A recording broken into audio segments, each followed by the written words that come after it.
સત.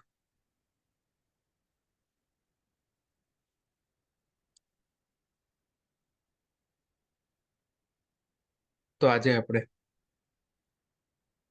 એક આધ્યાત્મિક વિષય ઉપર ચર્ચા કરીશું અને પછી ભેગા થઈ અને ધ્યાન કરીશું. તમને કદાચ આ ફોટો સ્ક્રીન ઉપર દેખાય છે, બળદ જેવું કંઈક છે, દેખાય છે બધાને? દેખાતો હાથ ઊંચું કરો. હે ને? ચાલો, સરસ સરસ, બસ. હવે આની હિસ્ટ્રી આપણે સમજી લઈએ કે શું આ ફોટો શું છે. આ ક્યાંક મ્યુઝિયમ થી કોઈ ફોટો છે, મ્યુઝિયમ ની અંદર. અને જે વ્યક્તિ હતો એ બનાવનાર, એનું નામ હતું પ્લેસરસ. પ્લેસરસ ઓર પ્લેસીરસ એવું કંઈક નામ હતું. એનાથી આપણને બહુ મોટો ફેર નથી પડતો, નામ એવું કંઈક હતું. અને એને વિચાર કર્યો કે કોઈને જો મૃત્યુદંડ આપવો હોય ને, કોઈને જો મૃત્યુદંડ આપવો હોય તો એની માટેના શું રસ્તા, અને કેવો મૃત્યુદંડ આપવાનો, એમ આમ હાજા ગગડી જાય. તો એ માટે શું કરવું જોઈએ? બહુ મગજ દોડાયું, બહુ મગજ દોડાયું.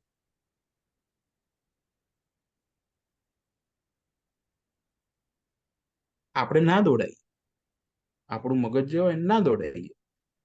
આપણે ઉપરથી એવું વિચાર કે કોઈને તકલીફ ના પડવી જોઈએ, એની જગ્યાએ એને તો ઊંધું દોડાય કે કોઈને તકલીફ પડે અને ખબર પડે.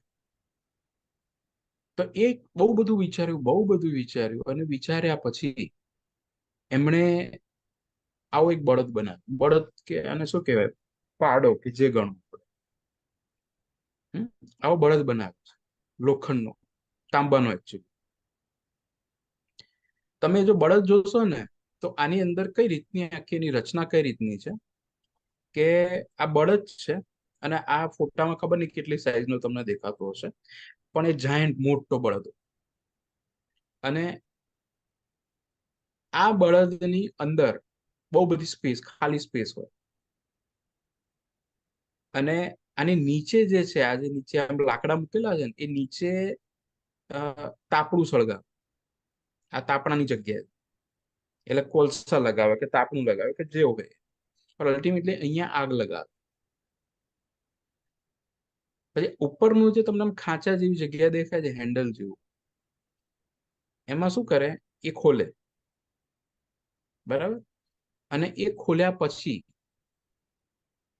આ ખોલ્યા પછી જે માણસને સજા આપવાની હોય એ માણસને આનાથી અંદર નાખી, આ જે એનો ઉપરનો એરિયા છે ને ત્યાંથી એને અંદર નાખી દે. અને એ અંદર નાખી દે એટલે માણસ અંદર. પછી નીચે તાપણું સળગાવવામાં આવે અહીંયા. અને એ જે તાપણું સળગે એટલે આ આખું લોખંડ જે છે ને એ તપવાનું ચાલુ થાય, બળવાનું ચાલુ થાય. તમે કોઈ માણસને સીધો આગમાં નાખી દો ને તો કદાચ 5 મિનિટ તડપે મરી જાય. પણ આમાં તો શું છે કે એ આની અંદર હોય એટલે પ્રોટેક્ટેડ છે અગ્નિથી, આમ જોવા જઈએ. પણ આમ પ્રોટેક્ટેડ એટલે નથી કે આખું આવું ગરમ થાય. અને આખું જયારે ગરમ થાય ને તેની સ્કિનને અડે. એની સ્કિન જે ભૂંજાવાનું જે પ્રોસેસ હોય ને એ થવાની શરૂ થાય. પછી એનું, એ તો ચલો, આ તો હવે આ સજા કહેવાય, એમ સજા જે ગુનેગાર હોય એને આપવાની. તો આ રીતનું. એની સામે અહીંયા એનું મોઢું જે છે, મોઢાનો જે ભાગ છે, એ મોઢાના ભાગની અંદર એને એવી વ્યવસ્થા કરી હતી, મોઢાના અને આ જે શિંગડા છે ને લગભગ એની આજુબાજુ, આ કાનનો ભાગ બી કદાચ આવી જાય, એની અંદર એને વ્યવસ્થા એવી કરી હતી કે આ જે કાનનો ભાગ બી જે બને એમાં માણસ અંદર જે હોય ને અંદર ચીસો પાડતો હોય, કેમ કે દાંત છે ને એટલે અંદર ચીસો પાડતો. અને ચીસો પાડતો હોય એ અહીંયા એને સિસ્ટમ એવી ગોઠવી હતી, એને મિકેનિઝમ એવું કર્યું હતું, જે ભાઈએ બનાવ્યું ફ્લિસારસ કેવું નામ છે, એને સિસ્ટમ એવી ગોઠવી હતી કે અહીંયાથી એ અવાજ લાઉડ થઈને બહાર આવે. જેમ કે અત્યારે કેવું છે કે મારો અવાજ તમને સંભળાય છે, પણ હું તો ધીમે જ બોલું છું, પણ તમારી સામે જ્યારે આખી એની પ્રોસેસ થતી હોય ત્યારે એ છે ને લાઉડ થઈને બહાર આવે. એટલે કે આ જે એરિયા છે મોઢાનો એરિયા, ત્યાંથી એનો અવાજ લાઉડ થાય, અને જેવો એનો એ અવાજ લાઉડ થાય ને એટલે બધા જ આજુબાજુ જે બેઠા હોય કે જે લોકોની બાજુ માણસો હોય ને એ બધાને એનો અવાજ એકદમ લાઉડલી એની ચીસો સંભળાય. આ એને બનાવ્યું હતું કે ભાઈ આ છે ને અને બનાવી એની સ્ટોરી સમજવા જેવી છે કે એને આખું બનાવ્યું, અને ઇન્ટેન્શન એને એવો હતો કે એને શું થાય એનાથી, એમ કેવી કેવી શું બને, કોઈને આમાં નાખે, કોઈની જોડે આવું કરવામાં આવે તો શું થાય, અને એ રીતે એનું મગજ દોડાઈ અને એને આખી એની સિસ્ટમ બનાવીને રાજાને બતાવવા લઈ, અને રાજાને કીધું કે જો કે મેં આવું બનાવ્યું છે. એટલે રાજાને ખબર જ ના પડી કે હું થયું. તો એ કે આ શું છે, તો કે આખું ઓલું બધાએ સમજાવ્યું કે આમાં હું આમ કરો ને તો આ રીતે તમે સજા આપી શકો એમ. એટલે એનું તો એક્સપેક્ટેશન હતું કે ભાઈ આ તો આપણે બતાવીએ રાજાને, રાજાને આઈડિયા ગમી જાય તો આપણને માલા માલ કરી દે, ખુશ કરી દે. આપણે કહેવાય છે ને રાજા વાજન વાંદરા, ત્રણ જોડે માથ નો ભીડાય. તમે વાંદરાને જઈને એની પાસે, એ તમારું માની લો કે હું એક વાર જુનાગઢ ગયો હતો, તો જુનાગઢમાં તમે ચડતા હો ને તો રસ્તામાં તમારા થેલીમાં કે એમાં બિસ્કીટ હોય ને એનો સુગંધ આવી જાય, અને જેવી એને સુગંધ આવી ને એટલે એ તમારા પર્સમાંથી ખેંચી જાય. હવે તમે બિસ્કિટ ખેંચી જાય ને હવે તમે બિસ્કિટ કોક ના ના હું આપું જ નહીં, હું પાછો લેવા જાઉં ને તમે લેવા જાઓ બીજો ઝાપટે મારે. કેમ કે રાજા વાજા અને વાંદરા. તો આ ભાઈ તો રાજા પાસે ગયા, અને રાજા પાસે જઈ અને એમણે તો બતાવ્યું આ બધી વસ્તુ. તો જેવી એમણે આ બધી વસ્તુઓ બતાવી એની સાથે જ રાજાએ કીધું કે ઓહો આ તો સારું બનાવ્યું કહેવાય તમે. પછી રાજાએ હુકમ કર્યો. શું હુકમ કર્યો? કે આજે ફિલારસ કે ફિલારસ કે જે નામ છે એનું, એને પકડો, કે નાખો એને અંદર, મારે જોવું છે, આનો ડેમો જોવો છે કે આ કેવો હોય. તો એને પકડ્યો, અને એને પકડી અને આ ખાનું ખોલ્યું, ખાનું ખોલી અને એને અંદર નાખી દીધો, એને અંદર નાખ્યો અને નીચે આગ લગાવી. અને ઓલો જે પછી ચીસો પાડતો હતો અંદર અંદર બૂમો પાડે, અને જ્યાં સુધી મર્યો નહીં, જ્યાં સુધી ભૂંજાઈ ના ગયો ત્યાં સુધી એને ચીસો પાડી, અને ત્યાં સુધી એ અવાજ એનો જે હતો ને એ લોકોને સંભળાયો. આ આની સ્ટોરી છે.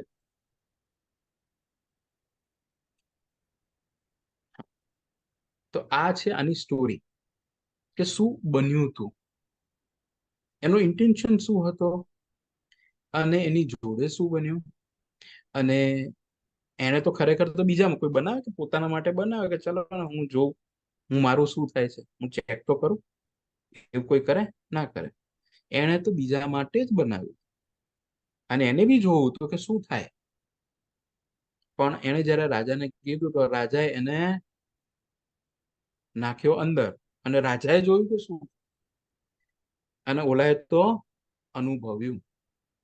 આ છે કર્મનો સિદ્ધાંત. આ તો ઠીક છે કે નાના આવા નાના મોટા થોડા ઘણા આપણે અનુભવો એક્ઝામ્પલ્સ લઈ લઈએ, પણ આ છે કર્મનો સિદ્ધાંત. સામાન્ય રીતે આપણે કર્મને બે ભાગમાં વેચી દઈએ છીએ. સારા કર્મ એટલે કે પુણ્ય, જેને આપણી ભાષામાં લૌકિક ભાષામાં કહીએ તો પુણ્ય, અથવા તો એને બીજી ભાષામાં કહીએ તો પાપ, એટલે કે ખરાબ કાર્ય. કોઈ બી આપણે જેવી એક્શન લીધા હોઈએ એ કઈ ખરાબ કાર્ય કર્યા હોય, અને કાં તો પછી એને સારા કાર્ય કર્યા હોય, આ બે જ વસ્તુ એની અંદર લાગુ પડે છે. અને જ્યારે બે વસ્તુ લાગુ પડે છે ત્યારે જાણતા અજાણતા આપણે કર્મનું બંધન ઉત્પન્ન કરીએ છીએ. ગુરુજી એક વાત કહેતા, ગુરુજી શું કહેતા કે તમે સોનાનું સિંદાસ બનાવો ને તોય, અને જો તમે કાચનું બનાવો કે ઓલું જે સિરામિક નું બનાવો તોય, કે માટીનું બનાવો પણ કામ તો એમાં એક જ છે. હા, માનસિક રીતે આપણને એવું થાય કે આપણે સોનાના સિંહાસન ઉપર બેઠા, સોનાના સંડાસ ઉપર બેઠા, પણ છેલ્લે વાત તો ત્યાં જ આવીને અટકી જાય છે કે એનાથી એની મૂળ પ્રક્રિયા નથી બદલાઈ જતી. એની મૂળ પ્રક્રિયા તો એની એ જ રહે છે. એમાં કોઈ પણ પ્રકારનો ફેરફાર થતો નથી. એ જ રીતે જ્યારે આપણે આપણા જીવનની અંદર આને થોડુંક અલગ રીતે સમજવા પ્રયત્ન કરીએ. આપણે જ્યાં સુધી જીવંત છીએ ત્યાં સુધી આપણે આપણા કર્મ ભોગવવાના છે.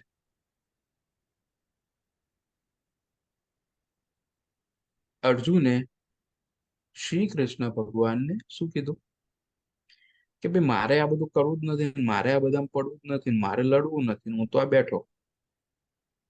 ભગવાનને શું કહે છે કે એ તો શક્ય જ નથી. તું બેસીસ તો એનો અર્થ એવો નથી કે તું કર્મ નથી ભોગવી રહ્યો. તો ભૌતિક નહીં તો માનસિક કર્મ શરૂ કરીશ, માનસિક નહીં તો ભૌતિક શરૂ કરીશ, પણ તારા કર્મ તો ચાલુ ને ચાલુ જ છે. કર્મમાં કોઈ ફેર નહીં પડે. તું એવું માનતો હોય કે તું એને અટકાવી દઈશ, નોટ પોસિબલ, શક્ય જ નથી. તો પહેલી વસ્તુ ક્લિયર થઈ ગઈ કે આપણે જ્યાં સુધી જીવંત છીએ ને ત્યાં સુધી કર્મ ભોગવવાના છે. કર્મ જ્યારે તમે ભોગવો છો ત્યારે તમે સારા કાર્ય કરો છો, જેને આપણે પુણ્ય કહીએ છીએ, અને કર્મ જ્યારે તમે ભોગવો છો ત્યારે આપણે એને ખરાબ કાર્ય કહીએ છીએ, તેને આપણે પાપ કહીએ છીએ. જ્યારે ભોગવશો ત્યારે બે માંથી એક પરિબળ ઉત્પન્ન થશે, કાં તો એ પાપ હશે અને કાં તો એ પુણ્ય હશે. પણ બંને માંથી જે પણ કરશો, પાપ કરશો કે પુણ્ય કરશો, પાપ કરશો તો જીવનમાં સુખનો અનુભવ થશે, સોરી, પાપ કરશો તો જીવનમાં દુઃખનો અનુભવ થશે, અને પુણ્ય કરશો તો જીવનમાં સુખનો અનુભવ થશે. એટલે એ પ્રક્રિયા તો ચાલુ ને ચાલુ જ છે. અને જ્યારે જ્યારે તમે પાપ કરશો કે પુણ્ય કરશો ત્યારે ત્યારે આપણે આને હજી સાદી ભાષામાં લેવા પ્રયત્ન કરીએ તો એમ કહી શકાય કે આપણે ભોગ ભોગવીએ છીએ. અને જ્યારે ભોગ ભોગવો અને એના પરિણામ સ્વરૂપ પુણ્ય અથવા પાપ કમાવો છો ત્યારે ત્યારે તમે કર્મ બાંધો છો. આપણા જે પણ શાસ્ત્ર છે, જેટલા પણ ઉપનિષદ છે, જેટલા પણ મીમાંસાઓ છે, જેટલે પણ જેમ કે ગીતા છે, જે બી આધ્યાત્મિક સમીક્ષાઓ છે, આ બધાની જો આપણે વાત કરીએ તો બધાની અંદર એક વસ્તુ કોમન કહેવામાં આવી છે.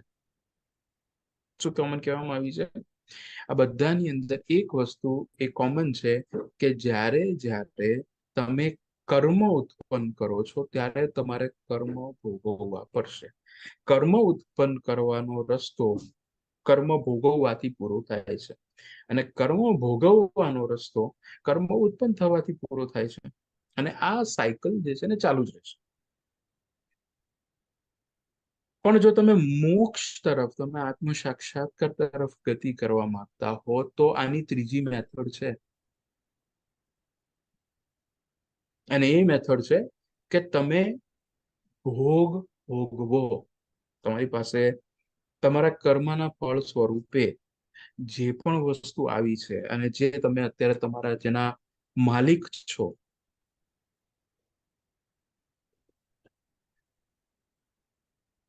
એ વસ્તુનો ભોગ ભોગવવો જોઈએ. એમાં જરાય વાંધો નથી, એનો જરા વિરોધ બી નથી. પણ જો આધ્યાત્મિક સાયન્સનો પાયો સમજવા પ્રયત્ન કરીએ તો એક શબ્દમાં હું તમને કહી શકું, એક એક જે લાઈન છે ને, ભલે આને આપણે એક્સપ્લોર કરીશું પણ પાયો તો અત્યારે આટલો જ છે કે જ્યારે જ્યારે તમે ભોગ ભોગવો છો ત્યારે ત્યારે તમારી અંદર ત્યાગની અથવા તો વૈરાગ્યની ભાવના હોવી જોઈએ. અને પછી તમારે ભલે ને આખે આખો ભોગ જે બી તમે કરી રહ્યા છો ભોગો, એનાથી કોઈ ફેર નથી પડતો. પણ તમારી આંતરિક પરિસ્થિતિ, તમારી આંતરિક વિચારધારા શું છે, તમારું સ્ટેટ ઓફ માઇન્ડ શું છે, એ સૌથી વધારે મહત્વનું બની જાય છે. બાહ્ય લોકો માટે કદાચ એ મહત્વનું બને કે ના બને એનાથી કઈ બહુ ફેર નથી પડતો. બહારના લોકોને તમને ગુસ્સો આવતો હોય અને તમે બહારના લોકોને બતાવો કે હું મને ગુસ્સો નથી આવતો, તો એનાથી તો લોકોના મગજમાં જે ઇમેજ તમારી જવાની હોય એ જશે. પણ એનાથી તમારી અંદર, તમારા સ્વની અંદર કોઈ ફેર નથી પડતો. તમારું સ્વ તો એઝ ઇટ ઇઝ, જેવું હતું એવું ને એવું જ રહે છે. પણ યસ, એ વખતે તમારી માનસિક પરિસ્થિતિ શું છે, તમારી વિચારધારા શું છે, તમારું સ્ટેટ ઓફ માઇન્ડ શું છે, આ બહુ મહત્વનું થઈ જાય છે. આપણે એકચ્યુઅલી આનાથી એક્ઝેક્ટ રિવર્સ કરતા હોઈએ છીએ. ગુસ્સો આવે તો ગુસ્સો બહાર ના દેખાડી, અંદર હોય, અંદર તો બરાબરની આગ લાગી હોય, પણ એ અંદર હોય, એને બહાર ના દેખાય. એટલે સામેવાળાને એવું લાગે કે વાંધો નથી, પણ અંદર ના, એટલે કે તમારા સ્વને, તમારી જાતને તમે એનાથી ચીટ ન કરી શકો. અને જ્યારે તમે ચીટ ન કરી શકો એટલે તમે અંદરથી જો ગુસ્સામાં છો, તો આ કર્મ ઉત્પન્ન કરે છે. પછી ભલે અંદર ને બહાર બંને ગુસ્સામાં હોય તો કર્મ ઉત્પન્ન કરે. એવું નથી કે ભાઈ તમે બહાર ગુસ્સો બતાવો ને અંદર પાછા તમે અંદર બી ગુસ્સો હોય તો એનાથી ફેર નથી. ના, બંને રીતે જે પ્રક્રિયાથી તમારા કર્મ ઉત્પન્ન થાય છે, આ પ્રક્રિયા બાહ્ય તો જે હોય પણ આંતરિક જે છે એ સૌથી વધારે મહત્વનું છે. અને આજના જમાનાની અંદર આપણે બાહ્ય પ્રક્રિયાને જ મહત્વ આપીએ છીએ, આંતરિક પ્રક્રિયાને તો ગણકારતા પણ નથી. કારણ કે તો આપણાથી છૂટવું છે, આપણાથી સિક્રેટ છે, આપણી પાસે છે. આપણે કોઈને બતાવવાની જરૂર નથી કે અંદર હું શું વિચારું છું. બહાર જે વિચારું છું એ લોકો જોઈ રહ્યા છે મારા બિહેવિયર ઉપરથી, પણ હું અંદર શું વિચારું છું એ કોઈને ખબર પડવાની નથી. એટલે તમે સેફ પ્લે કરો છો, તમે સેફ છો. અને જ્યારે તમે આ સેફ રમો છો તો સમાજની દ્રષ્ટિએ સેફ છો, દુનિયાની દ્રષ્ટિએ સેફ છો, બધી જ રીતે તમે સેફ છો. પણ જ્યારે કુદરતની દ્રષ્ટિ આવે છે, જ્યારે કર્મની દ્રષ્ટિ આવે છે, જ્યારે સમજની દ્રષ્ટિ આવે છે, જ્યારે વિદ્યાની દ્રષ્ટિ આવે છે, ત્યારે તમે સેફ નથી. ત્યારે તમે લગભગ લૂઝ કરો છો. લૂઝ એટલે હારી જાઓ છો. તો બાહ્ય જે ફેરફાર થઈ રહ્યા છે, બાહ્ય જે ચેન્જીસ તમે ઉત્પન્ન કરી રહ્યા છો, એને મહત્વ આપવા કરતા આપણે એટલું યાદ રાખવું જોઈએ કે જ્યારે પણ જીવનમાં જે પણ પ્રસંગ હોય અને આ પ્રસંગની અંદર જ્યારે તમે એ કર્મ ભોગવી રહ્યા હો, સારું હોય ખરાબ હોય જે બી હોય, એ સમય દરમિયાન એટલી વસ્તુ યાદ રાખવાની જરૂર છે કે એને ત્યાગની ભાવના સાથે, વૈરાગ્યની ભાવના સાથે ભોગવવાના છે. ભોગવવા જ પડશે. પણ જ્યારે ભોગવી રહ્યા હો ત્યારે એને ત્યાગની અને વૈરાગ્યની ભાવના સાથે ભોગવો છો, તો આ જે કર્મ છે ને, આ કર્મનું ફળ જે પણ આવે પણ એ તમારા માટે બંધન કરતા નહીં બને. એટલે કે આ વૈરાગ્યનો ભાવ કર્મ ભોગવવામાં ઉત્પન્ન થવો ખૂબ જરૂરી છે. જેટલું બોલવામાં સહેલું છે એટલું કરવામાં અઘરું છે. અત્યારે હું તમને કહું કે હા ભાઈ તમે કર્મ કરો, તો એ તમારે શું કરવાનું કે એ તમારે એમાં વૈરાગ્ય ભાવ ઉત્પન્ન કરો, તો આ સમજી ગયા. ફટાફટ. પણ જ્યારે હમણાં કોઈ નાની સરખી બી પરિસ્થિતિ ઉત્પન્ન થાય ત્યારે આ જે વૈરાગ્યનો ભાવ છે એના સિવાય બધું જ થાય, ખાલી એ એક જ ના થાય. એટલે નાના છોકરા હોય ને, નાના છોકરા બે રમતા હોય અને નાના છોકરાનું ત્યારે એકલું હોય ને ત્યારે તમે એને સમજાવો ને કે ભાઈ તારે તો છે ને, તારી જોડે બીજું કોઈ છોકરો રમવા આવે, કોઈ છોકરી રમવા આવે તો તારે તારા રમકડા એને આપવાના. તો નાનું છોકરું હું કે હા હા હા હું તો આપું જ ને, હું કેમ ના, મારે તો આપવું જ જોઈએ. અને એ એકદમ 100% રેડી થઈ જાય. પછી એકલો છે એટલે એને એની પરીક્ષા તો થવાની જ નથી. પછી શું બને છે, પછી માની લો કે કોઈ બીજું છોકરું એની જોડે રમવા આવે ને અને જેવું ઓલું બીજું રમકડું માગે એટલે તરત જ ઓલું જે સમજણ પામેલું બાળક હતું જેને કીધું હતું કે હા હા મને કઈ વાંધો નથી, હું કરી લઈશ, હું આપીશ, હું કઈ ના નહીં પાડું, એ બધી જ સમજણ ગઈ. અને એ સમજણની જગ્યાએ બરાબર બે જણા બથમ બથ્થા આવી ગયા. ઓલો કે મારે જોઈએ છે અને બીજો કે હું આપવો નહીં. બસ સેમ પ્રોસેસ આપણા જોડે પણ થાય છે. અત્યારે જે તમને સમજાવું, અત્યારે જે તમને વાત કરું, અત્યારે જે તમે સમજો એ બધું જ તમને 100% સમજી જતો એવું લાગે. ચલો 100% ના સમજીએ, 99.99% તો તમે સમજી જ જાઓ.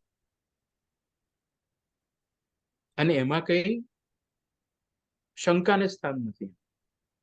કદાચ હું તમને કહું કે આજે મેં તે તમને કીધું એ તમે મને સામે સમજાવો તો કદાચ મારા કરતા સારી રીતે તમે મને સમજાવી શકશો. એટલું સરસ સમજી ગયા છો એટલે હું એ લેવલની વાત કરું છું. પણ પણ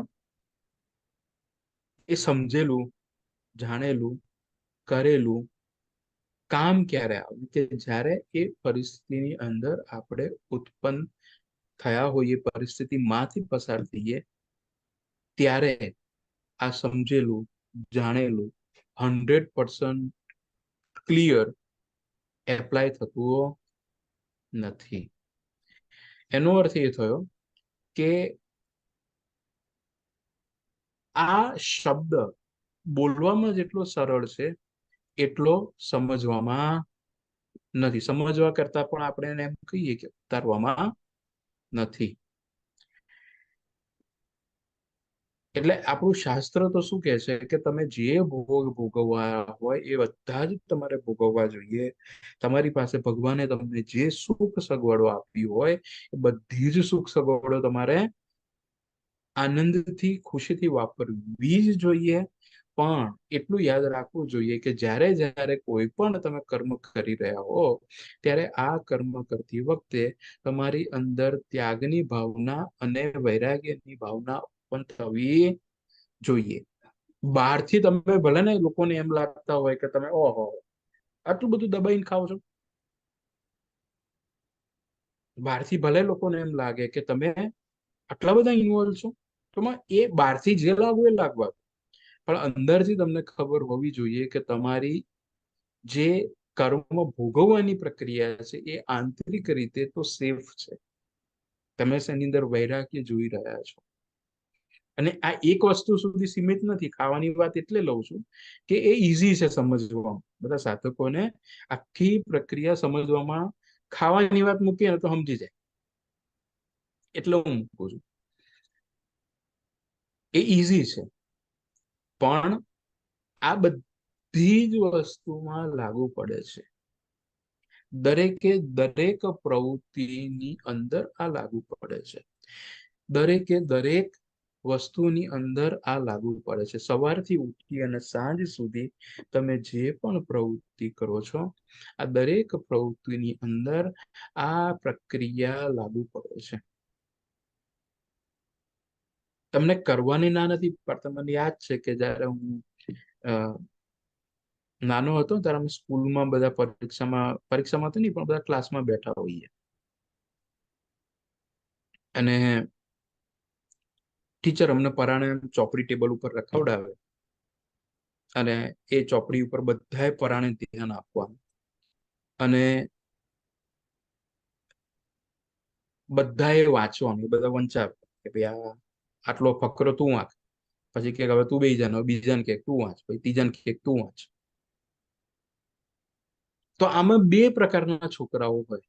એક પ્રકારનો છોકરો કેવો કે એ ખરેખર વાંચતો હોય અને ખરેખર એનું ધ્યાન હોય, પોતે વાંચતો હોય એ વખતે પણ ધ્યાન હોય, અને બીજું કોઈ વાંચતું હોય ને એ વખતે પણ ચોપડીમાં શું લખ્યું છે એ વાંચી અને સમજવા પ્રયત્ન કરતો હોય.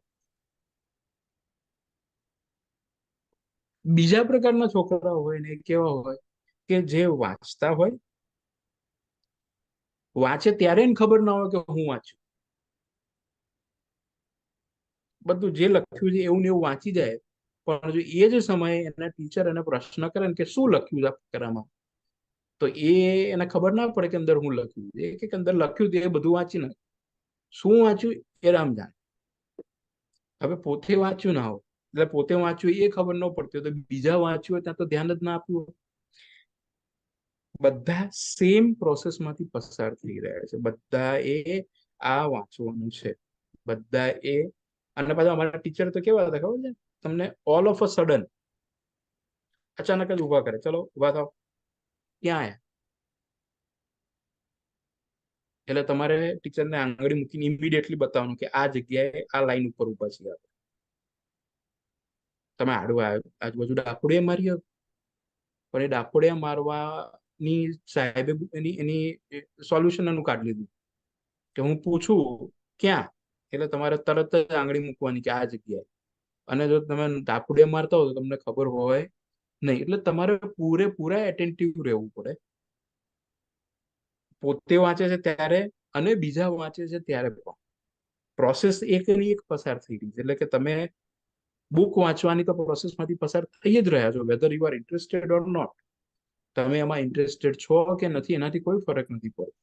જે હોશિયાર વિદ્યાર્થી છે એ એમાં ઇન્ટરેસ્ટેડ છે, પોતે વાંચે છે એ જાણે છે, બીજા વાંચે છે એ પણ જાણે છે, એને સમજે પણ છે. અને અમુક વિદ્યાર્થી એવા છે કે જે માત્ર અને માત્ર નામ પૂરતું વાંચે છે, નામ પૂરતું ધ્યાન રાખે છે, પણ એનું મગજ તો ક્યાંક બીજે પડતું. આ બધું કાન સાંભળતું હોય કે જો અહીંયા અહીંયા પહોંચે, આ લાઈન ઉપર આ શબ્દ ઉપર પહોંચે, પણ એનું મગજ ક્યાંક બીજે હોય, એને ખબર ના પડતી હોય કે શું લખેલું છે, શબ્દો પકડી શકતા હોય. તો આજે બીજી પ્રોસેસ છે ને એ મોટા ભાગના મનુષ્યોની છે કે જેની અંદર આપણે કર્મ ભોગવીએ છીએ. કર્મ પૂરેપૂરા ભોગવવા જ પડે છે, આપણી પાસે એના કોઈ ઓપ્શન નથી હોતા. પણ એ ઓપ્શનમાં જ્યારે આપણે ભોગવતા હોઈએ છીએ ત્યારે એના પ્રત્યે સજાગ થઈને ભોગવવાની બદલે એના પ્રત્યે વૈરાગ્ય વૃત્તિ ઉત્પન્ન કરી અને ભોગવવાની જગ્યાએ આપણે આપણું ધ્યાન બીજે ક્યાંક નાખતા હોઈએ છીએ, અને એના લીધે આ કર્મનું બંધન બંધાય છે.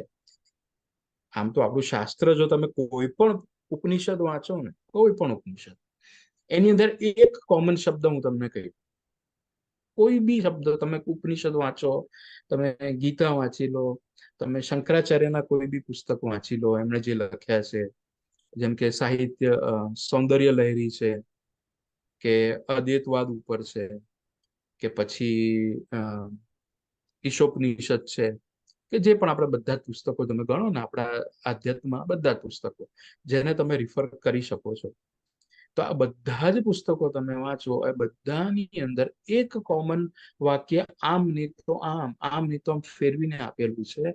અને આ જે વાક્ય શું છે ખબર છે?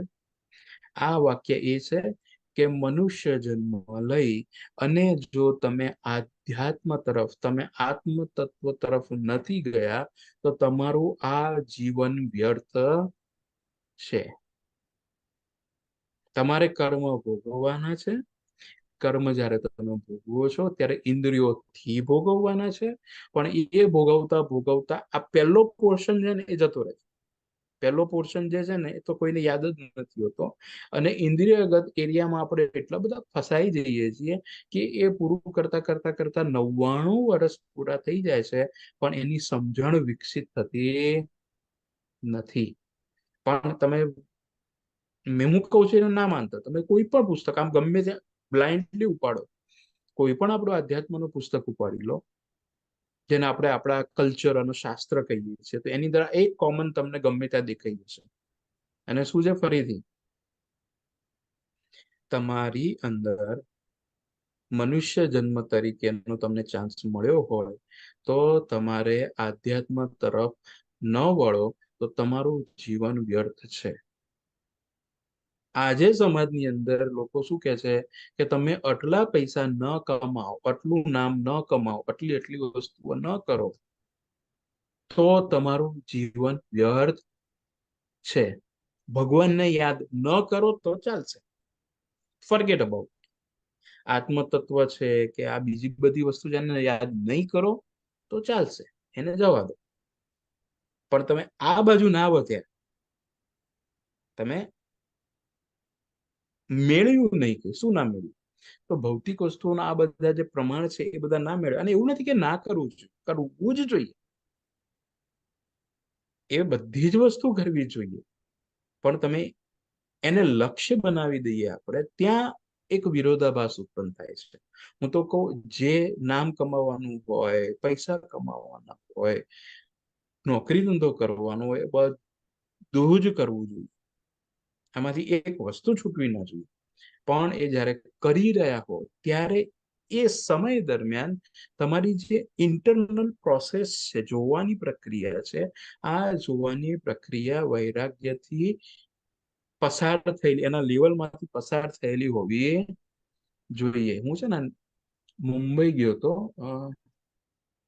મુંબઈમાં એક પ્રોગ્રામ હતો અને પ્રોગ્રામની અંદર નીચે ઓલા કોલસા હળગાવે અને પછી અમારા અમારા જેવા બધા ઘણા બધા છોકરા,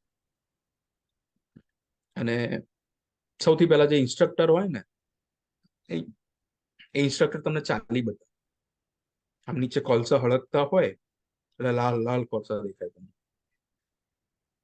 અને એ કોલસા ઉપરથી એ ચાલી બતાવે તમને. એ ચાલીને ફટ લઈને ચાલે અને પછી શું કરે, ઇમિડિયેટલી એ જેવું આપણે એનું જે લાઈન હોય કોલસાની માંથી બહાર નીકળો એટલે ત્યાં પાણીનું ખાબુચિયું હોય. એ પાણીનું ખાબુચિયામાં તમારે જેનું ભરી જવાનું. એટલે પગની અંદર જે ઇવન થોડું ઘણું બી ગરમ લાગ્યું હોય ને એ ત્યાં શાંત થઈ જાય.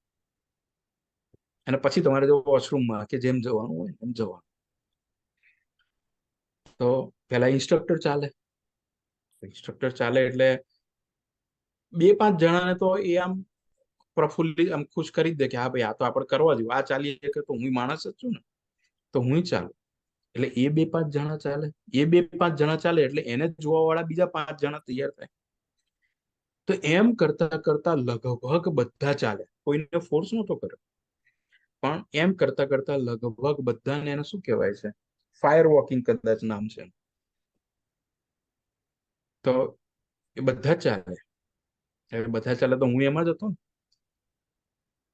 અને હું ચાલ્યો. ત્યારે એક વસ્તુ મને સમજાય કે ઇટ ઇઝ નોટ અબાઉટ કે તમે ચાલ્યા કે ના ચાલ્યા, પણ ઇટ ઇઝ ઓલ અબાઉટ કે હું તમને પેલા આખી શું ઘટના બની હતી ને કીધું. તો બધા ચાલે ને હું ચાલ. તો હું ચાલીને બહાર નીકળી ગયો, તરત પાણી ખાપું છે બહાર ગયો, અને પછી તરત હું તો વોશરૂમ ગયો. બીજા બધા ઘણા છોકરાઓ હતા, વોશરૂમ ગયા. અને બધા મારા જેવા બધા ભેગા થયા હોય ત્યાં. એટલે બધા કે કઈ ના થયું નહીં. એટલે બીજો કે ના ના કઈ જરાય નહીં, ચલાય ચલાય, આમાં ફાયર વોકિંગ કરાય, એમાં કે બહુ વાંધા જેવું નથી. પણ એ લોકો એક જગ્યાએ ઊભા ના રહે. જેમ કે તમે મારી જોડે વાત કરતા હો કેવા એક જગ્યાએ ઊભા હો અને ઊભા ઊભા વાત કરો, પણ કોઈ ઊભા ના હોય એક જગ્યાએ. એક પગ ઊંચો કરે, થોડી વાર બીજો પગ ઊંચો કરે, ફરીથી એક પગ ઊંચો કરે, આમ આમ ડોલતા હોય બધા. અને કેમ ડોલતા હોય? કારણ કે નીચે જે પગની ચામડી હોય ને એ થોડીક એવી સેન્સિટિવ થઈ ગઈ આગના લીધે, કે તમે સીધો જમીન ઉપર પગ મૂકો ને એટલે તમને બળે, બળતરા થાય એટલે તમે ફટ લઈને પગ ઊંચો કરો, ત્યાર તો પાછો બીજો પગ મૂક્યો એમાંય બળતરા થાય, એ પાછો ઊંચો કરો, એટલે તમે આમ આમ ડોલતા જ રહો. બધા ડોલતા હતા, ડોલતા હતા બધા જ. પણ બોલતા હતા પણ બધા જ શું બોલતા હતા? કઈ ના થાય, હું તો ના દાજ્યો, હું તો દાજ્યો નહીં. બધા જ દાજ્યા. દાજ્યા હતા એટલે એવું નહીં કે આમ આગ લાગી ગઈ હતી, પણ બળતરા બધાને થતી હતી.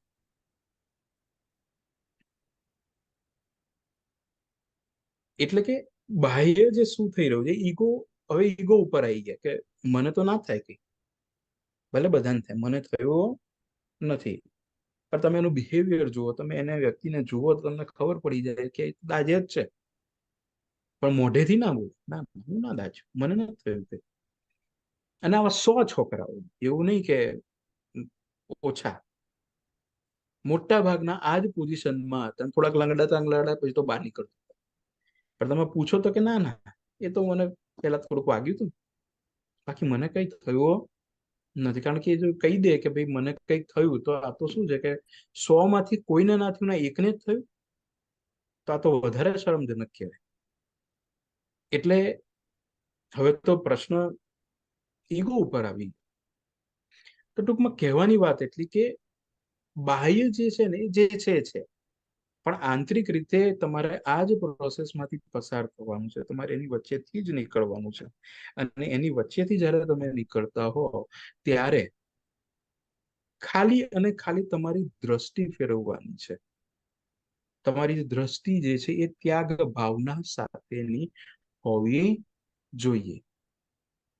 તો ખાલી એટલો પોર્શન સમજી લઈએ કે ત્યાગ ભાવના એટલે શું. તો એમ કહી શકીએ કે ત્યાગ ભાવના એટલે કે તમે જે પણ કર્મ કરી રહ્યા છો, જેટલા પણ ઇન્વોલ્વ થઈને કરી રહ્યા છો, ધેટ ઇઝ ફાઇન.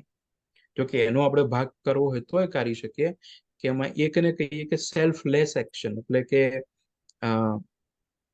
જેની અંદર સ્વાર્થ નથી તમારો, અને બીજાની અંદર સ્વાર્થ ભરેલા તમારા કર્મ.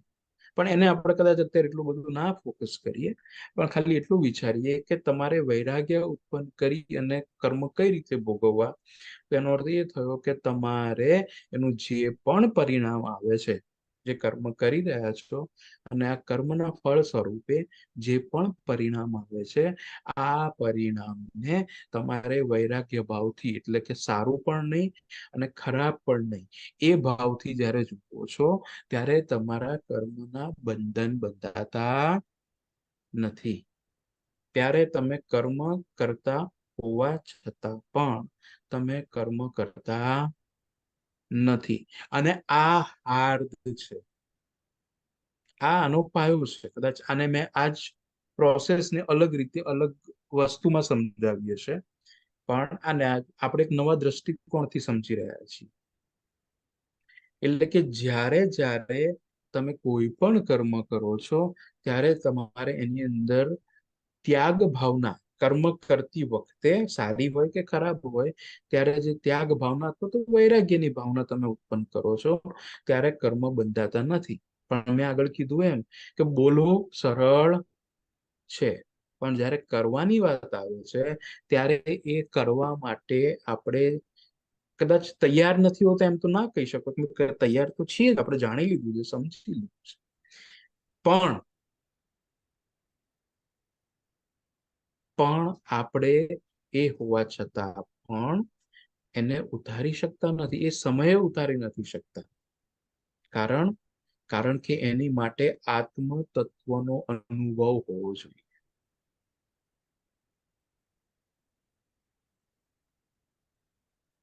આત્મ તત્વનો અનુભવ જો હોય, તો તમારી અંદર જ્ઞાન તરફની વૃત્તિ વધે છે. જ્યારે તમારી વૃત્તિ જ્ઞાન તરફની વધે છે, ત્યારે શું થાય છે કે જ્ઞાન પૂર્વક, એટલે કે જાણતા હોવાથી, વૈરાગ્ય સાથે ક્યારે તમે કર્મ કરી શકો? વૈરાગ્ય સાથે કે જ્યારે તમે એ સમય પ્રત્યે સજાગ છો. તો જ્યારે તમે જ્ઞાનપૂર્વક કોઈ પણ કર્મ કરો છો, ત્યારે આ કર્મ બંધાતા નથી. પણ એની માટે મેં હમણાં વાત કરી એમ કે આપણને આત્મ તત્વનો અભ્યાસ હોવો જોઈએ. જ્ઞાન ક્યારે વધે? જ્ઞાન એટલે શું? કે જે ની અંદર આપણે આધ્યાત્મિક ભાષામાં કહીએ તો સજાગપણું. જ્ઞાન એટલે તમે કેટલું જાણો છો ને ડઝન્ટ મેટર, એનાથી કોઈ ફેર નથી પડતો, પણ તમે કેટલા સજાગ છો. અને સજાગપણું ક્યારે વધે? આત્મતત્વના અભ્યાસ કરવાથી. તમે જો આત્મતત્વનો અભ્યાસ કરી રહ્યા હો તો તમારી અંદર સજાગ થવાની પ્રક્રિયા વધતી જશે. હમણાં મેં કીધું ને કે ઇઝી ટુ સ્પીક, ઇઝી છે બોલવાનું, ઇઝી છે સમજી જવાનું, ઇઝી છે એની ઇન્ફોર્મેશન કલેક્ટ કરી દેવાનું, આ બધું જ ઇઝી છે. પણ જ્યારે આ જ પ્રક્રિયાને ઉતારવાની આવે છે ત્યારે ઉતરતી એટલે નથી કે એની માટે તમારો આત્મતત્વનો અભ્યાસ હોવો જોઈએ. આત્મતત્વ એટલે કે તમે પોતાના તરફ, તમારા સ્વ તરફ સજાગ હોવા જોઈએ. સજાગ ક્યારે હો? જ્યારે, જેમ કે ફોર એક્ઝામ્પલ, તમારામાંથી ઘણા મને નહીં મળે, ઘણા મળ્યા હશે, પણ આપણે એવી લોકોની જ વાત કરીએ કે જે લોકોને હું નથી મળતો, નવા સાધક છે. તો જ્યારે આ નવા સાધકને હું મળ્યો નથી અને માની લો કે હું ત્યાં આવું છું, અને એ જ્યારે ત્યાં આવું છું ત્યારે એ લોકો મારી પાસે આવે છે, નથી મને એમનો અભ્યાસ, એ વ્યક્તિ કોણ છે મને નથી ખબર, નથી એમને મારો અભ્યાસ, મને આ રીતે વિડીયોમાં સાંભળ્યો હશે, પણ એના સિવાય એમને મારો કોઈ અભ્યાસ નથી. એટલે કે અમને બંનેને એકબીજાનો કોઈ પણ પ્રકારનો અભ્યાસ જ નથી. એકબીજા વિશે સાંભળ્યું છે, એકબીજા વિશે તમે કોઈના થ્રુ સાંભળ્યું હશે, પણ તમે પૂરેપૂરું તો જાણતા જ નથી, તમારો સ્વાનુભવ તો છે જ નહીં. પછી શું થાય છે? હું આવું છું, હું આવું અને તમે મને મળો છો,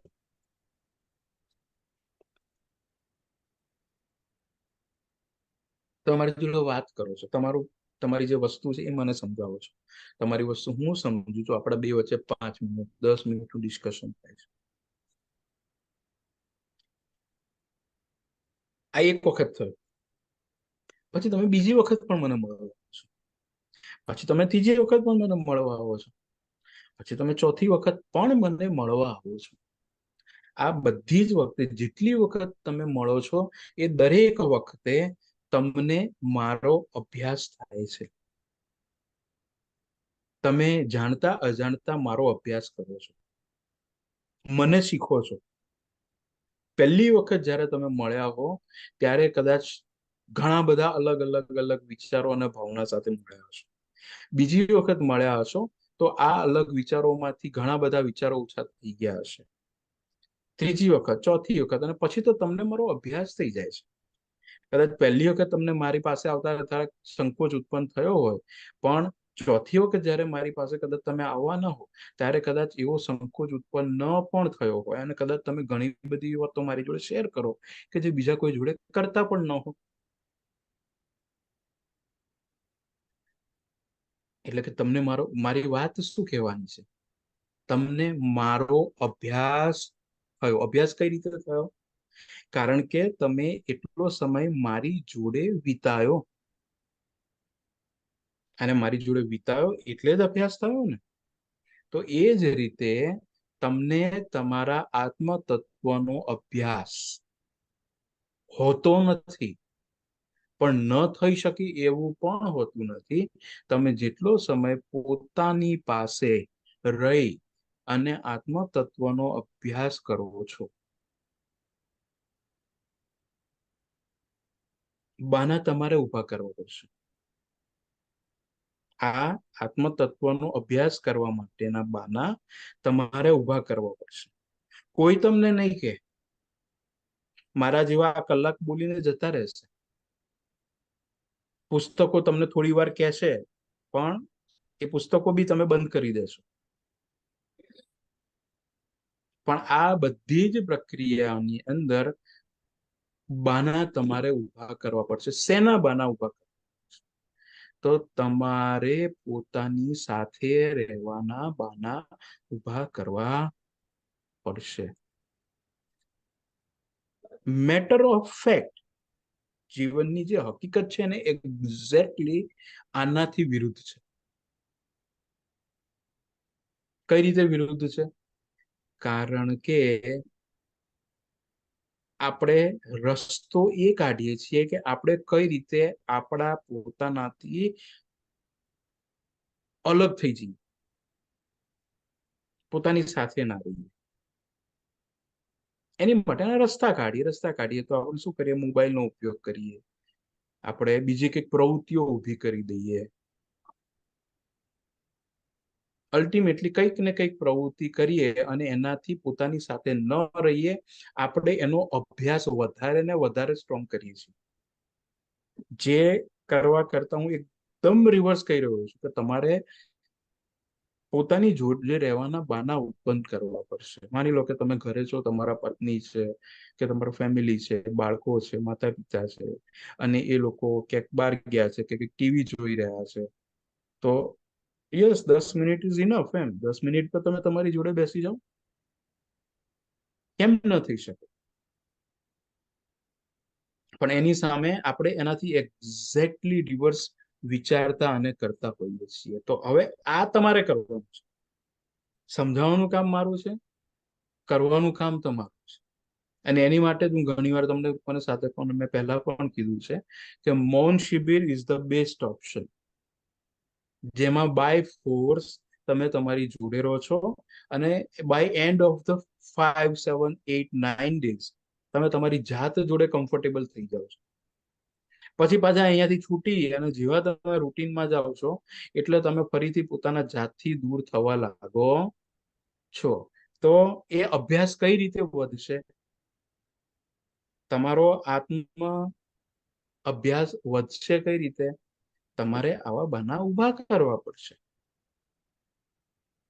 અત્યારે જેમ કે આપણા આશ્રમમાં આપણે 8-10 રૂમો છે, તો તમને ગેપ મળે છે, 5 દિવસનો ગેપ મળે છે, ચાલો 10 દિવસનો ગેપ મળે છે કે 4 દિવસનો મળે છે, 2 દિવસનો ગેપ મળે છે, તો આઈને મૌન કરો.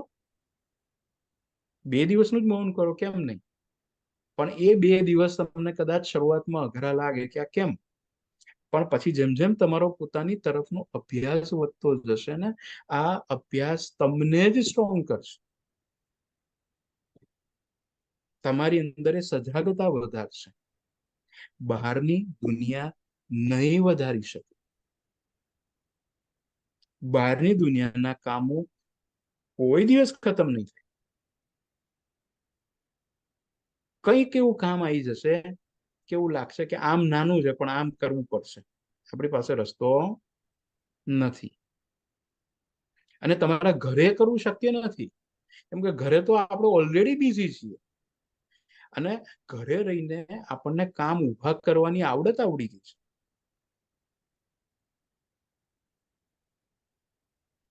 ઘણા વખત મેં જોયા છે ઘણા બધાને કે સાફ રૂમને સાફ કરે છે, ચોખ્ખો પલંગને ચોખ્ખો કરે છે. પેલા બેનો હોય ને તો બેના કિચન હોય ને તો કિચન ને સવારમાં બરાબર સાફ કર્યું હોય, એના પછી કોઈ વાપર્યું ના હોય તો હાથના પોતું લઈને ફરીથી એકવાર તો ઘસી જ મારે. ખબર નહીં કોઈ વાપર્યું હોય તો એમ કરીને સાફ કરે, દેખાય જ છે કે સાફ છે, તેમ છતાં પણ એને સાફ કરે છે. કારણ કે આપણે આવડત કેળવી લીધી છે કે નવરા નહીં બેહવાનું, નવરું તો આપણે રહેવું જ ના જોઈએ. ટૂંકમાં કહેવાની વાત એટલી કે એ આત્મ તત્વનો અભ્યાસ કઈ રીતે વધે? પહેલો રસ્તો છે ધ્યાન. નિયમિત ધ્યાન. ખાવાનું ખાવું કેટલું જરૂરી છે, એટલું જ જરૂરી નિયમિત ધ્યાન થવું જરૂરી છે. કેમ? કારણ કે તો જ તમારો આત્મતત્વનો અભ્યાસ વધશે. તમે ધ્યાનને પ્રાયોરિટી નહીં આપી હોય અને તમે બીજી વસ્તુને જો પ્રાયોરિટી આપી દીધી હશે, તો તમે બીજી વસ્તુને પ્રાયોરિટી આપવી જોઈએ એ શીખી રહ્યા છો. અને ટાઈમ બિંગ તમે એ સ્ટ્રોંગનેસ એમાં કેળવતા થશો. પછી તો જ્યારે જ્યારે સમય મળશે ત્યારે પ્રાયોરિટી ધ્યાન સિવાય બધી જ વસ્તુને અપાશે.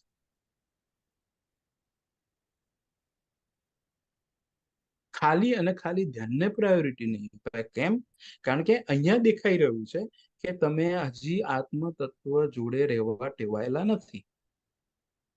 અને that's not a big deal, કે બહુ મોટી પ્રક્રિયા નથી.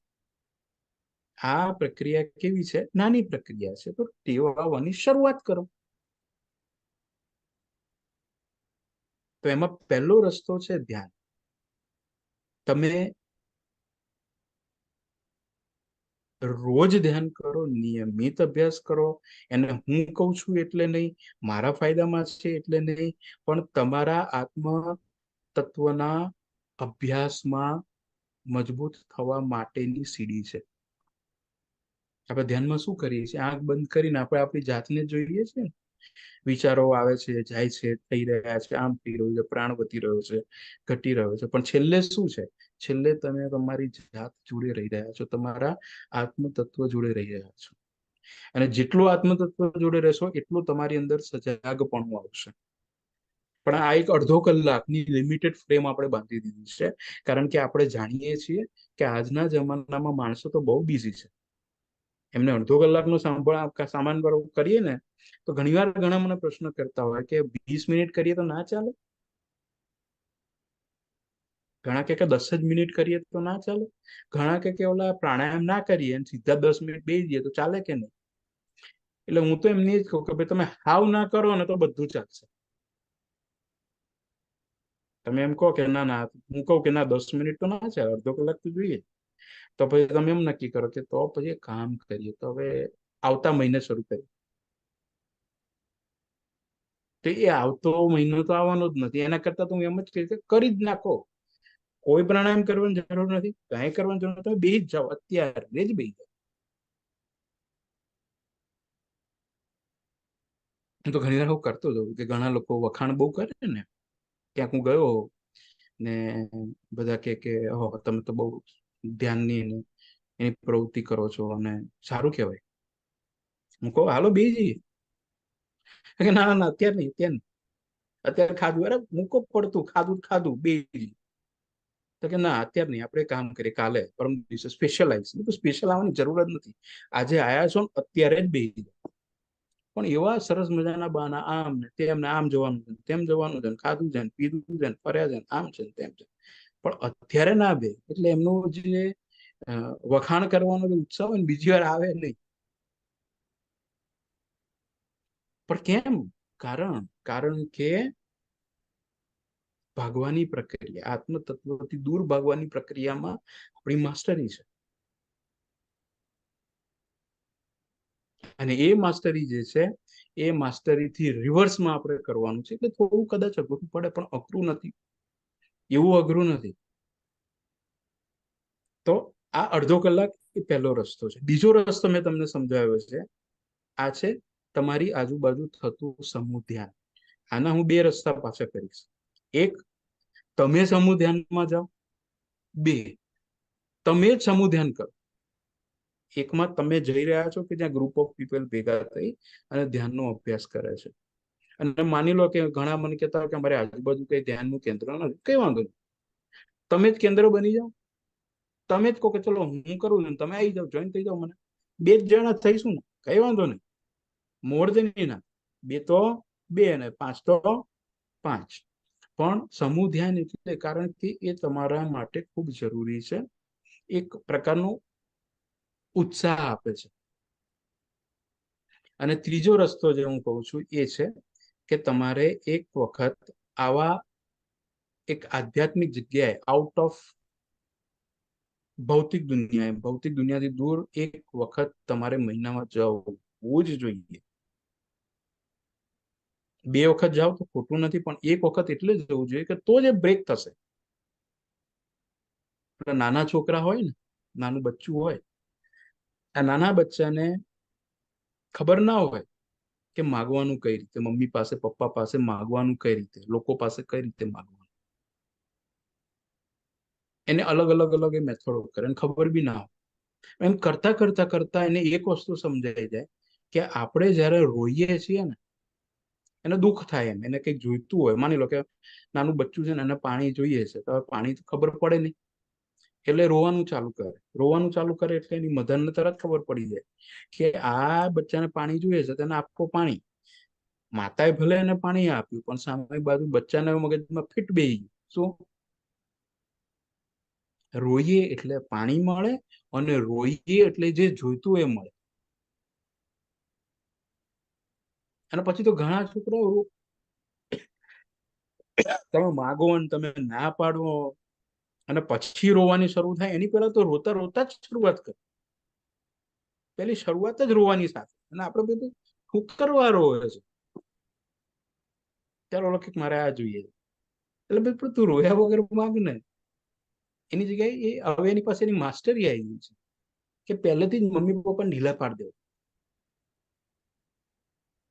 તમે માગો, પછી તમારા મધર કે ફાધર કે નહીં તું નહીં મળે, પછી તમે રોવો, અને પછી તમને છેલ્લે પીગળે અને પછી તમને આપે. એની જગ્યાએ પહેલેથી જ રોઈ નાખો ને.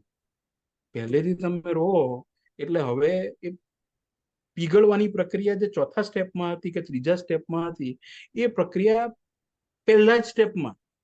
અને ધેર આર ઓનલી 2 સ્ટેપ્સ, રોવાનું અને મળી ગયું, ડન. અને પછી તો એવી મજબૂત થાય કે એને કઈ બી તમે મૂકો એટલે એની આમે બાળક રોવાનું જ ચાલુ કરે. એ શીખી ગયો ને, કેવું પકડી લીધું. એનો અભ્યાસ કેટલો મજબૂત થઈ ગયો. ટૂંકમાં કહેવાની મૂળ વાત એટલી કે એ કન્ટિન્યુઅસ જે સપોર્ટ તમને મળતો હોય ને, એ સપોર્ટને બ્રેક કર્યો હોય ને તો ભૌતિક દુનિયામાંથી, તો તમારે કોઈ એવી જગ્યાએ જવું પડે. અને એટલે જ હું તો દર વખતે પ્રિફર કરતો હોઉં છું કે તમારે ઓછામાં ઓછું આપણે એક પ્રોગ્રામ અહીંયા ગોઠવતા હોઈએ તો તમારે આમાં આવવું જ જોઈએ. અને એ રીતે તમારી રૂટીન મેન્ટાલિટી છે એને બ્રેક કરતા રાખવી પડે. જો એ બ્રેક નહીં કરો તો એ અધર્વે તો કામ કરશે અને મજબૂતીથી કરશે. તો ટૂંકમાં કહેવાની મૂળ વાત એટલી કે આપણે આત્મ તત્વનો અભ્યાસ ઉતારવાનો છે. હાવ? એના 3 રસ્તા મેં તમને કહી દીધા. એના સિવાય જેટલા પણ રસ્તા છે એના ઉપયોગ કરી શકો. પણ આખી જિંદગી દરમિયાન જેટલા તમે આત્મ તત્વ પાસે રહેવાના રસ્તા વધારશો, એટલા જ સજાગ થશો.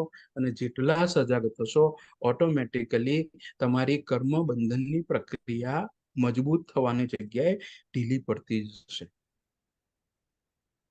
આ અપાયો છે. હવે કઈ રીતે કરવું? You decide.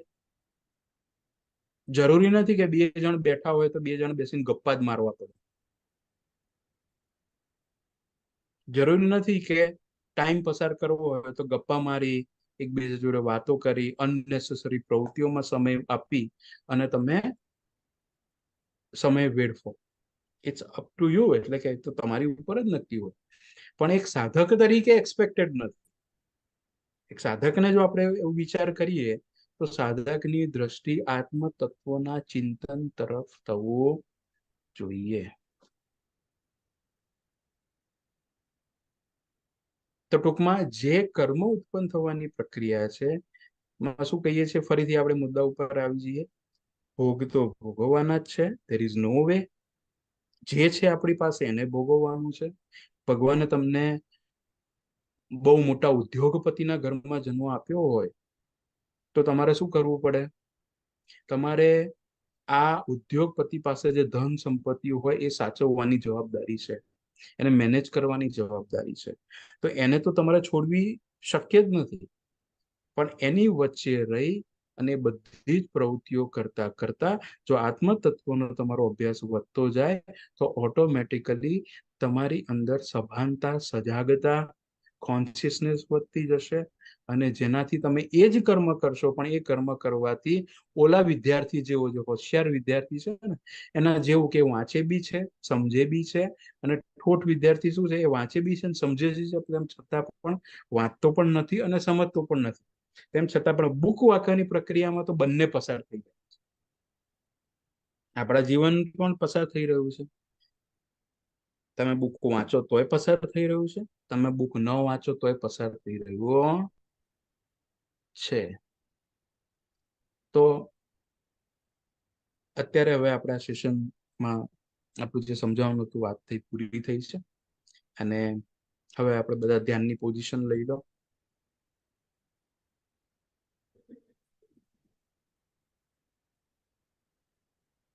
આપણા રૂટીન પ્રમાણે આપણે જે ક્રિયાઓ કરીશું, ક્રિયાઓ કરી અને પછી ધ્યાન. હા હા મુચંદ, મને સંભળાતું નથી. મને ફોન કરો એવું હોય.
હા, પાછી ટોટલી પાણીની રિસોર્સ આવે.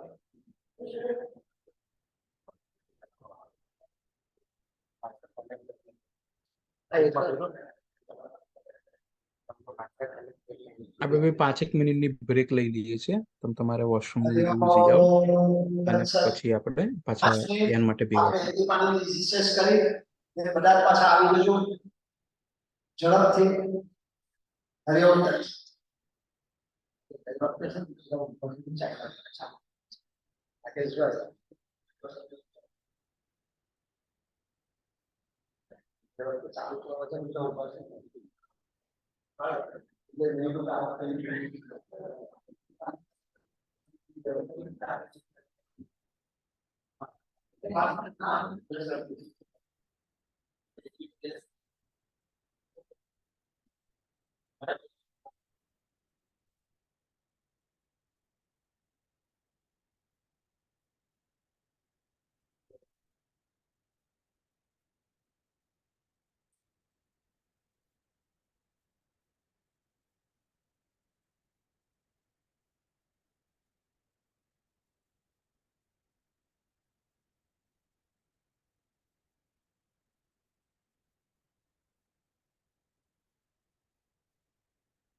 કોઈ દિવસ ભાવનું કેટલું એક્ઝામ છે કે તમે પ્રોસેસ આગળ તમે તો એ વસ્તુ કહેવાય કે એના કરતા અપગ્રેડ કરે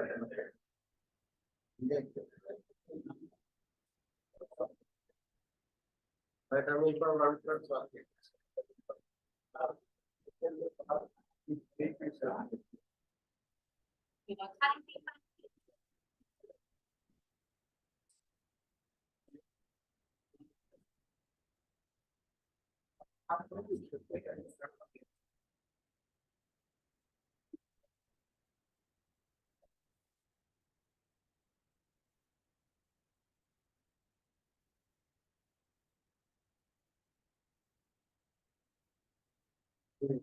ધન્યવાદ સંદેશ ત્રીજો રવિવાર ત્રીજો જશે 21 એપ્રિલ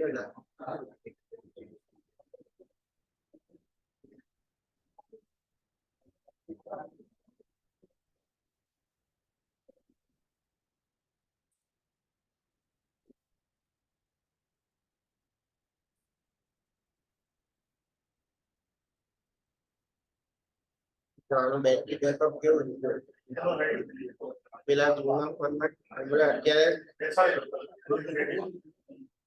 ખાલી 20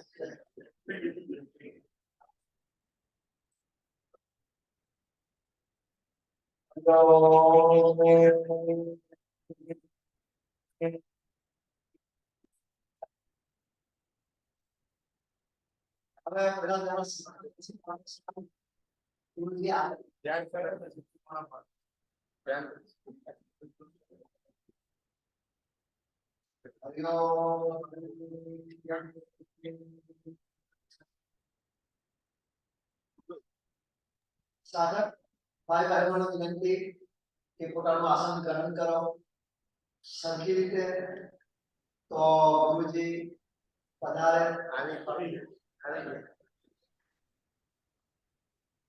સદગુરુ દેવ કી જય.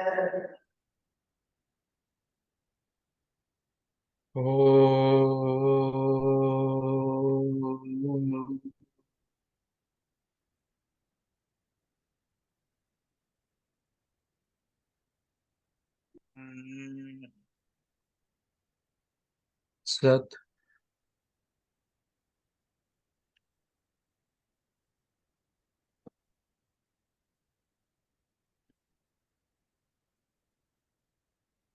ધ્યાન એ આગળ મેં વાત કરી એમ કે એ આત્મ તત્વનો અભ્યાસ છે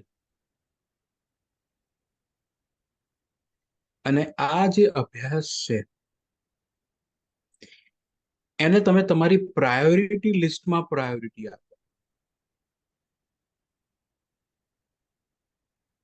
પણ એનો અર્થ એવો તો નથી જ કે તમે તમારી જે બીજી જવાબદારીઓ છે આ બધી જ જવાબદારીઓ છોડી અને આને પ્રાયોરિટી આપો.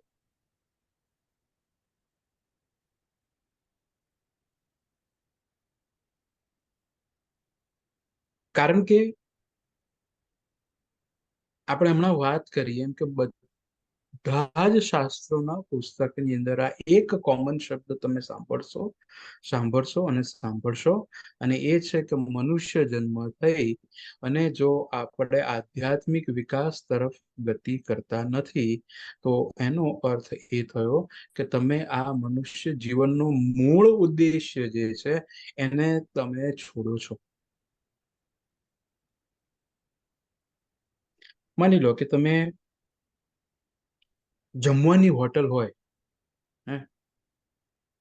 સરસ મજાનું બહુ ફેમસ જમવાનું મળતું હોય અને એ હોટલમાં તમે જાઓ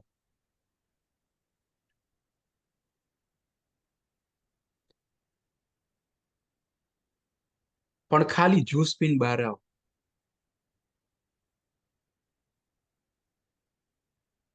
તો હું એમ કહી શકું કે તમે ત્યાં ગયા અને જમ્યા નહીં? તો તમે કે ના કે જમવું તો હતું પણ પછી જ્યુસ પીધો તો પછી પેટ ભરાઈ ગયું પછી જગ્યા રહી નહીં, જગ્યા બચી જ નહીં તો ક્યાંથી જ્યુસ પીવું તમે કહો? તો ત્યાંથી હું જમું ક્યાંથી? જ્યુસ પીવાથી જ મારે તો પેટ ભરાઈ ગયું. એનો અર્થ એ થયો કે જે જગ્યાએ તમે જમવાની પોસિબિલિટી તમારી હતી એની જગ્યાએ તમે એના કરતા બીજો જ ઉદ્દેશ્ય પૂરો કરીને પાછા આવી.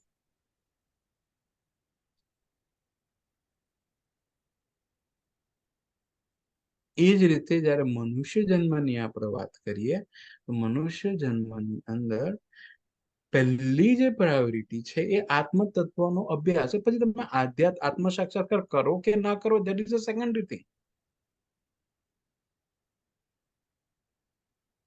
પણ તમે એ તરફ તો વધી શકો ને, અને એ આપણા હાથમાં છે. એ આપણા જ હાથમાં છે. એ કુદરત નક્કી કરશે અને આપણું નસીબ હશે તો થશે ને, એવું નથી. આ તો સજાગ થઈને તમારો પોતાનો નિર્ણય હશે. મારી જવાબદારીઓ આવી ગઈ, મારે આમ થયું, મારે તેમ થયું, એની વચ્ચે હું ના કરી શક્યો, ધેટ્સ કરેક્ટ. પણ જો તમારી પાસે 24 કલાકમાં એ બધી જવાબદારીઓની વચ્ચે પણ તમે સમય ના કાઢી શકો, તો એનો અર્થ એ થયો કે તમારી પાસે ટીવી જોવાનો સમય ન હોવો જોઈએ. તમારી પાસે બીજી બધી જે ભૌતિક વસ્તુઓ તમે કરતા હશો એનો સમય પણ ના હોવો જોઈએ, કેમ કે જવાબદારીઓ એટલી જ છે. એનો સમય નીકળી જાય, એનો સમય નીકળી જાય, એનો રસ્તો નીકળી જાય છે. પણ જયારે આત્મ તત્વનો અભ્યાસ કરવાની વાત આવે એ સમય નીકળતો નથી. So it is totally up to you. એ તમારે જ નક્કી કરવાનું છે. નહીં નક્કી કરો તો એની પ્રોસેસ બીજી લાંબી ચાલશે. આજે આપણે આ દુનિયામાં બધા જ લોકો આધ્યાત્મ માર્ગ ઉપર નથી. હું તો કહું બહુ જ ઓછા લોકો આધ્યાત્મ માર્ગ ઉપર છે. ઈશોપનિષદમાં શું કહે છે કે તમે જોશો તો ઘણા લોકો તો એવા હશે કે જેને જો તમે આધ્યાત્મની વાત કરો ને, તેનું માથું પાકાવા માંડે, માથું ભમવા માંડે. કેમ? કારણ કે હજી તો એમની સમજણ જ પહોંચી નથી. અને એ સમજણ પહોંચી નથી અને એ જો માથું પાકી જાય તો that is acceptable. That is 100% acceptable. પણ તમારી સમજણ છે, તમે અહીંયા બેઠા છો, તમે મને સાંભળી રહ્યા છો, તમે આખી પ્રક્રિયા જાણી છે, તમે બધું જોઈ રહ્યા છો અને એના પછી ના કરો, ધેટ ઇઝ નોટ એક્સેપ્ટેબલ.